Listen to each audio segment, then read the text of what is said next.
Hello, I'm Steve Lusk with the Red Bank Church of Christ. Today is Wednesday, April 15th, 2020.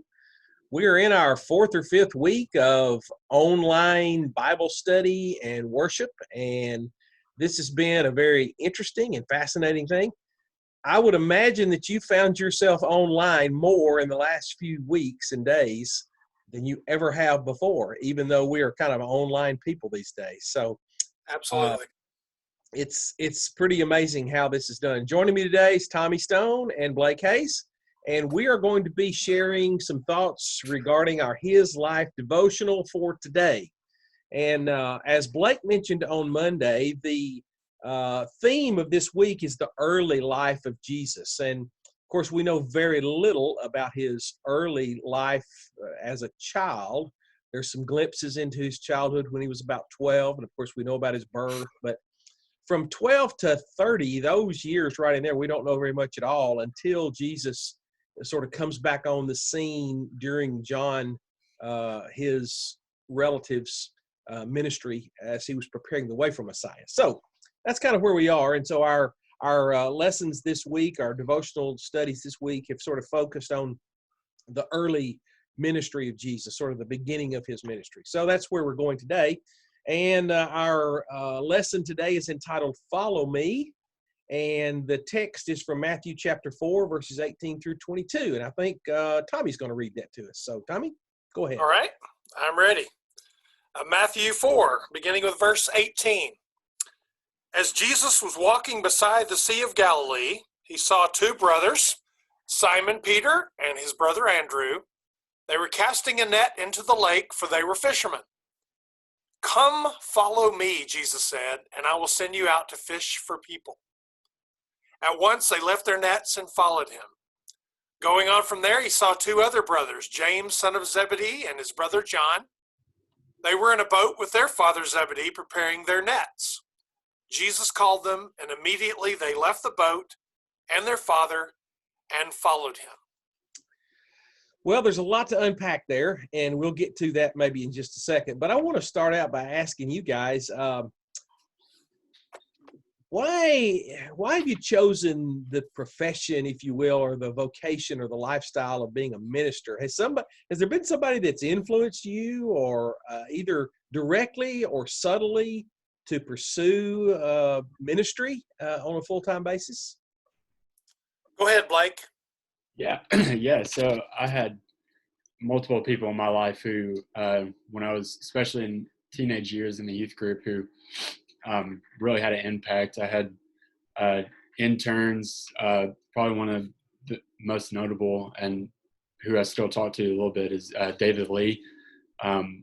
He was one of the guys who he was there that's for 2 summers, and we just loved him and hanging out with him and being able to still remember the impact that he has even today.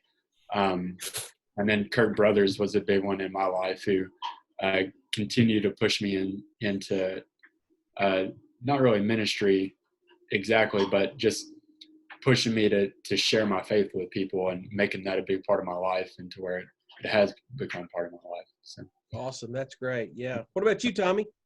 I had some pretty critical people, 3 that I can think of that certainly pushed me toward what I'm doing these days. One was my dad, who kind of took a lot of kids under his wing at our church there at East Ridge, and pushed me to prepare sermons and get up in front of people and do things in worship. And so that was obviously pretty early on something important. My grandmother, who would open up her congregation across town, get on the preacher there to have us over there so that we could practice. And she would always send me sermon tapes and to listen to and other things. And even after college, she was right there encouraging me to do what I'm doing.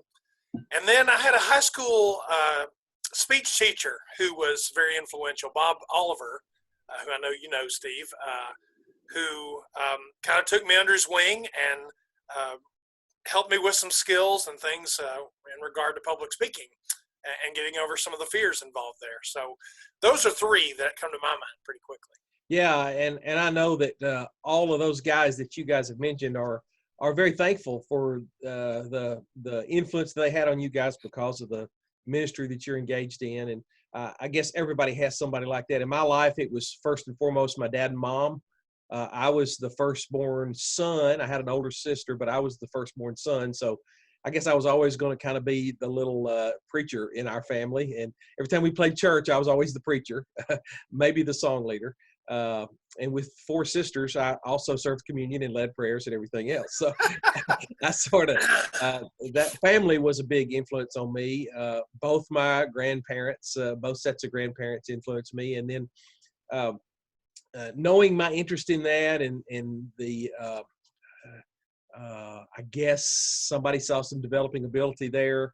A guy named Mike Kinzer, when I was 12 years old, called me and said, "Hey, we need a preacher this coming Sunday down at Arkland Church out in the edge of Murray County near Columbia." And so he said, "Can you do that for us?" And I said, "I don't think so, but whatever." He said, "I think you can." And so he came and picked me up after my parents had left for church. He came and picked me up in his little Volkswagen, and we drove down to Arkland, and they had a box for me to stand on. I wasn't even tall enough to get over the pulpit, and I preached my first sermon that day, at least in a public setting like that. And he was very instrumental in encouraging me as well, and a lot of people along the way, college professors and others. But the point here is that there's usually somebody who influences the direction that our lives take, right? And in this particular case, Jesus called these disciples to become his full-time followers. And that's fascinating to me because we know that Jesus was a carpenter's son, and so probably was noted more as a carpenter. But there he goes, and some of the first folks he calls are fishermen. If you'd been a fisherman, would you have taken the dropped your trade to go follow a carpenter? That just doesn't seem to make sense, does it? Sure. And the author of the devotional today does point out they had some kind of exposure to him and knew that he was the teacher that a lot of people were talking about. But still, to leave behind your chosen profession, or maybe since it was family businesses, the family business, to at least for a time follow this Jesus wherever he would lead is pretty amazing. It's pretty amazing. Yeah, and we know that they did continue to fish because there are other occasions where we see them fishing even throughout Jesus' ministry. But still, this whole imagery of follow me and I'll make you a fisher of men. I wonder if Peter, Andrew, James, and John, some of those guys, if they just kind of rolled their eyes maybe and thought, what in the world? But that was one of the ways Jesus attracted people with those kind of little real life subtle hints. I can change your vocation into something more meaningful than what you're doing.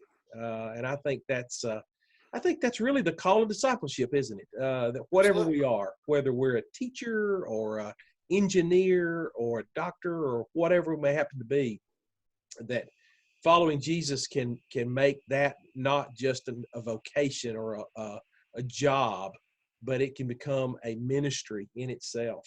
And those guys were probably very comfortable fishing for fish, but probably weren't sure that they were cut out for fishing for people. And so it takes following Jesus to start getting comfortable with the idea of fishing for people. And we were discussing earlier in Luke's account, or at least one of Luke's accounts in Luke 5, Jesus makes this call to his disciples while he had called them to go out and fish after they fished all night and caught nothing. And so, Tommy, you had a pretty good statement too about that. Why would a fisherman take advice from a carpenter? What was it you said? I said, maybe you would if he was suddenly a better fisherman than you were. So, yeah, exactly. With miracle power there. That's exactly right. That's exactly right. Well, we hope that whatever your chosen profession in life is, your direction of life, that it also includes following Jesus, and that changes the way we view our life. Our life becomes ministry, not just a life of drudgery or job looking forward to a time of retirement or some other stepping stone along the way, but rather looking forward to eternity. And that's what Jesus had to offer to us. I guess the other part of that is maybe, and I like this, Blake, from the standpoint of what youth ministry can do, is pointing other people to Jesus to encourage them and to help them see the possibilities of what they can become as well. Yeah, definitely. And it's interesting. Jesus doesn't try to change who these people are. He takes them just as they are and what they're doing. He says, I don't want to change what you're doing. I just want to change what your purpose is. Kind of in a way, kind of add more purpose to what they're doing. Yeah, it all of that enriches our lives. Well, we need to think on the influence that Jesus has had in our own lives, the influence that others have had in leading us to Jesus and to be the disciples that we are and that we can become. And also think about the influence that you may have on other people's lives. Who can you lead to a closer walk with Jesus? I think that's a key question. And like Paul, we need to be able to say to people, in essence, follow me as I'm following Christ. Right. That's part of our purpose. Right. It's not just follow me, but as I'm following Christ, it's like, okay, let's line up here. Let's get in this line and let's follow Jesus together and maybe walk side by side as we do so. So that's a wonderful thought. Well, of course, during this pandemic and isolation and quarantine and whatever we want to call it, we know that you are maybe struggling with some things. Maybe you're down, discouraged. Maybe you're bored. Maybe you're just ready to get back out. This time of year kind of invites us to come outside and to be out and about, and we're all anxious to do that. But I hope and pray that you will continue to study and grow and take advantage of these situations to be with your family and to concentrate more on what your real purpose in life really is. And so we're praying for you. We're thinking about you, and we love you very much, and we miss you. Now, we want to close out with a prayer, and I think Blake's going to lead us in prayer. And as always, if you have prayer requests, call us here at the church building at 875-4816 and let us know, and we'll be glad to include you in our daily prayers and encourage you any way we can. Blake, you want to lead us in prayer? Yep. Okay. Go ahead and pray. Dear God, we come to you right now just thankful for sending your son, God, all the work that he did and changing the lives of the people around him and the work that you continue to do to change our lives. God, we ask that you would just please just be with all those who have been affected by the storms here in Chattanooga recently.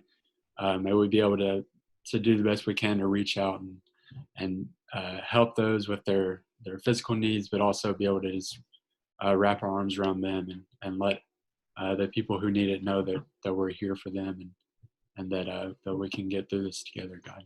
We're thankful for the times like this where even though we're separate, we can still be together and hear from each other and share the common goal of learning more about you and trying to be better disciples of you, God. In Jesus' name we pray. Amen. Yeah. Thank you. Well, God bless. We'll see you later.